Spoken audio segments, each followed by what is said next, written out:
Hey guys, welcome back to Eversoul. In today's video, I want to talk about Jiho. She's coming out after the next reset. We should have the maintenance, if my times are correct, and then after that maintenance, she will be here with her own exclusive banner. Now, how the banner works, we don't know. I'll cover that stuff when it does drop in the game, but I wanted to talk about what we do know about Jiho and give you my preliminary thoughts on whether she is worth pulling. Now, the other thing I want to get to before we get into it is that I actually have another channel that I'm going to start uploading some Eversoul content on. Basically, what I'm doing is I can see that this year is going to be a massive year for gacha games, and I can see Eversoul getting lost on this channel, but I just really enjoy idle games like Eversoul and some other idle games that are coming out. So I figured that other channel is where I will eventually move Eversoul to, and it will stay there while we get other games on this channel. Things like, you know, you got Black Clover, you got Honkai Star Rail, Project Snow, Wuthering Waves. There's just so many coming out that we will be playing here, but I'm actually really enjoying this game, so I don't want to lose it. So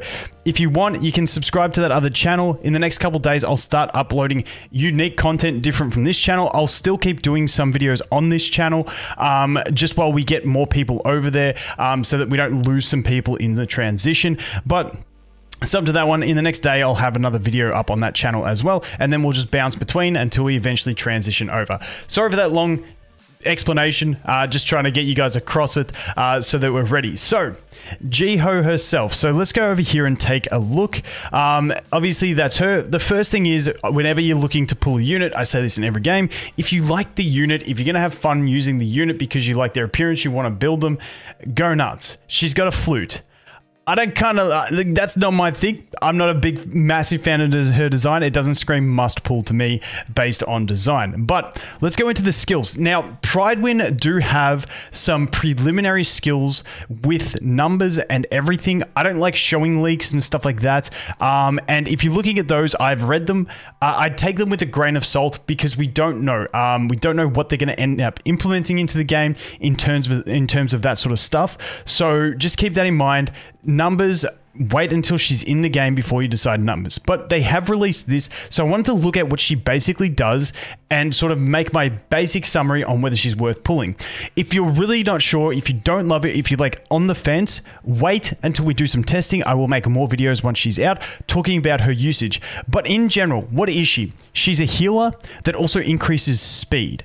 So, you know, we've got Vivian who just got the nerf. She's like a default speed increaser.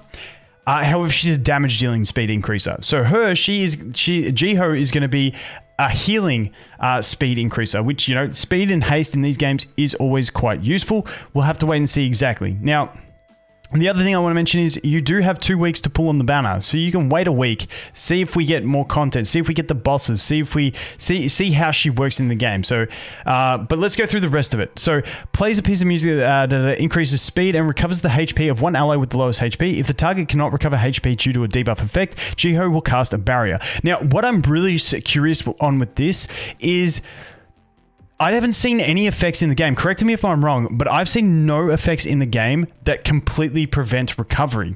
What would be interesting would be to see if they have a heal reduction of 50%, which most of them are, whether she would just cast the barrier instead. If so, that would work really well with someone like Dora the Explorer, because she puts herself low and reduces her own healing. So shielding is really good for her. So if this main skill would then just always target Dora the Explorer, give her a speed increase and give her a shield instead of trying to heal her because she's got the healing reduction, that would be cool. That's something I really want to test. The next one, plays music which removes one debuff effect from all allies and restores HP over time. Now, this isn't too bad. It's very similar to what we already have with Talia. So very much competitive with Talia on that sense. Next up, generates a blistering cold, yada yada yada, deals damage to the nearest enemy for a fixed time in a 4-meter long 90 degrees conical area, decreases the speed and freezes it. Now, freeze is a dot. It's not an actual hard CC, but you are getting speed reduction, which is nice. So it's a nice debuffer. And, you know, as we evolve, the game gets later, maybe the extra freeze on top of some debuff strategies teams could be nice. We don't know. And then we have the passive. The gentle sound, Jiho's normal attacks reduce enemy speed up to 5 stacks. So basically what we have is a unit that is going to speed up your allies, slow down the enemies, and just keep in mind this one is tied to her ult, so you got to use her ult to get that effect. So if you're using her as a non-ult unit, her main is going to benefit one ally with the lowest HP. Her sub is going to give you a heal over time and also remove debuffs, but you can't control when that happens because it's on a sub ability, so it's just going to happen when it happens. It's not like a main skill where you can control it. She is then also going to AoE slow enemies and then have a slow with her basic attacks. So when I look at her, what I would recommend to most people is definitely wait, because we got some really good supports in the game. So if we go over here, and we take a look at this and we jump over to who we currently have in the game as the primary healers. We have Talia, first of all. Now, Talia is absolutely fantastic. I don't think anyone thinks she's bad in any way. But as you can see, we've got this one on the main skill, which also removes a buff, restores mana, and also heals over time. Now, the thing I like about Talia's over Jiho's is that Talia's you can control. So maybe if you're in a battle and your Talia's using her ult and then the enemies are CCing you, you can hold out, sorry, not ult, main skill. You can hold out on using that main skill with Talia and wait until the enemy uses their ability, and then you can remove that debuff with this. So it's a more controllable debuff removal. But Talia, has the energy recovery, whereas we're playing against something with the haste. Also, we do have a faction different in that Talia is fairy, and then Jiho is human. So that is something to compare to. And then we also have Catherine. So Catherine, I feel like is hard to replace. I feel like you'd run her alongside Catherine, not replace Catherine with her, just because Catherine has that unique ability of being able to, where is it here? Where is it? Where's the skill? Did I read through it? Yeah, the invincibility.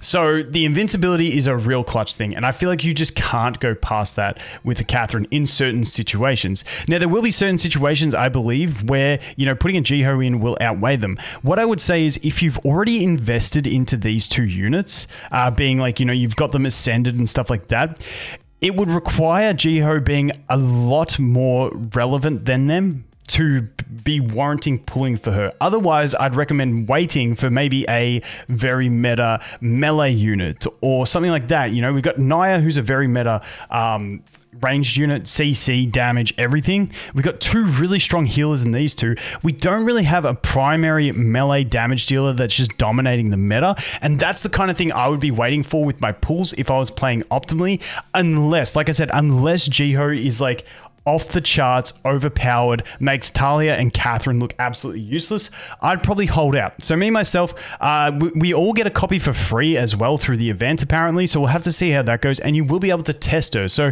my recommendation is test her, see what other people have done with their testing. I will report to you guys as much as I can find and see how that progresses. And then you can make your decision. But like I said, she's going to have to be, for me, in general, unless you love her design, I think she's going to have to be like completely overpowering Talia and Catherine by a significant amount to really make her worth the pull. I think she's going to be a great unit. I think she's going to be best in slot for maybe some bosses and stuff moving forward. We'll have to wait and see how important that haste is, because she also provides some of the healing and stuff like that. But besides that, I think I would just hold on her and wait and see. But like I said, that's my preliminary report on what I think about the Jiho. We'll have to wait and see when she does actually drop in the game, but I will update you guys more. Anyway, thanks for watching. Hope you have an awesome day, and I look forward to seeing the next one. Cheers.